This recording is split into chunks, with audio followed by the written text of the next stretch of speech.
नमस्कार मित्रांनो, मी तुमचा लाडका राहुल भांगरे. मी सातारच्या टीमला घेऊन हरिश्चंद्रासाठी गेलो होतो.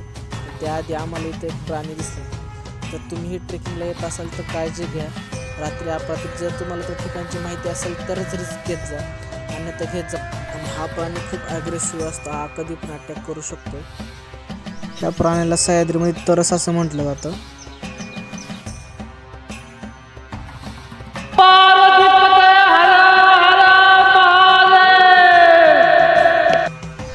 अशा तऱ्हेने आम्ही चढायला सुरुवात केली. आणि सर्वांना ट्रेकिंगची सवय असल्यामुळं आम्ही अवघ्या काही तासामध्येच वरती गडावर पोचलो होतो. म्हणजे एक तासामध्ये आम्ही वरती बरोबर पोचलो होतो. वरती पोचल्यावर तिथं पाण्याचे टाके आहेत. तिथं हातपाय धुवून मग मंदिराकडे जावं लागते. आणि हे पूर्ण कोरीव काम खूप सुंदर दिसत होते. आणि असंही म्हटलं जाते की या दुनियेची सुरुवात या ठिकाणापासून झाली. तिथे केदारेश्वर महादेवांची पिंड असून ती गुफेत आहे आणि 4 स्तंभावर ती गुफा आहे. आणि या 4 स्तंभ 4 युग दर्शवतात: सत्ययुग, त्रेतायुग, द्वापरयुग, कलियुग. आणि असंही म्हटलं जातं की हे 4 स्तंभ पडले की या सृष्टीचा नाश होईल आणि आत्ता फक्त एकच स्तंभ शिल्लक आहे. आम्ही तिथं पोहोचलो आणि सूर्यकिरण तेवढ्यात त्या पिंडीवर पडले. एवढं सुंदर दिसत होतं ना. हरिश्चंद्र पाहायचं असेल तर नक्की कॉल मेसेज करा मला. आमच्याकडे टेंट, कॅम्पिंग, गाईड सगळं, रॅपलिंग वगैरे सगळं अवेलेबल आहे. जर कोणी येणार असेल तर नक्की संपर्क करा. ह्या गडाचं वैशिष्ट्य म्हणजे महादेवाची पिंड वगैरे आहेच, पण त्याचबरोबर हे विज्ञानाचं माहेरघरही म्हटलं जायचं जुन्या काळात. इथं पोथी पुराणं लिहिले गेलेले आहेत. वेदशास्त्राचा अभ्यास केला गेलेला आहे. इथं अनेक गुफांमध्ये मेडिटेशनसाठी साधू संत वगैरे बसायचे. या मंदिराचं दुसरं वैशिष्ट्य म्हणजे या मंदिराला 2 नंदी आहेत, एक पुढे आणि एक मागे.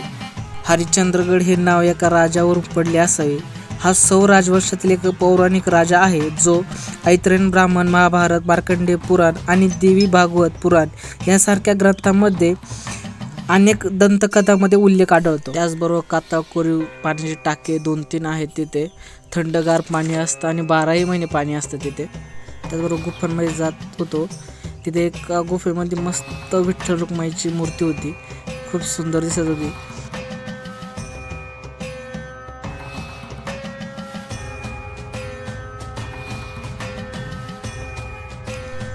मंदिराच्या उत्तरेच्या बाजूला अजून एक मंदिर होतं. तिथं स्वतः महादेवांची मूर्ती होती. खूप आकर्षक आणि मनमोहून टाकणारी गणपतीची मूर्ती छान दिसत होती. त्यानंतर थोडं पुढे गेल्यानंतर एका गुफेत गेलो.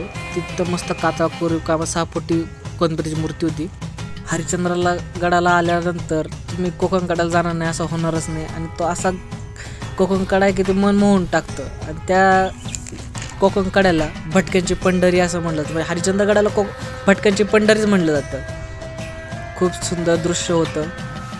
मी पण जरा शायनिंग मारायला तिथं गेलो, पण हवा एवढी होती का मागं ढकलून देत होती. त्याच्यामुळे मला रिस्क घेण्याचा अर्थ नाही. आपण परत मागं चला.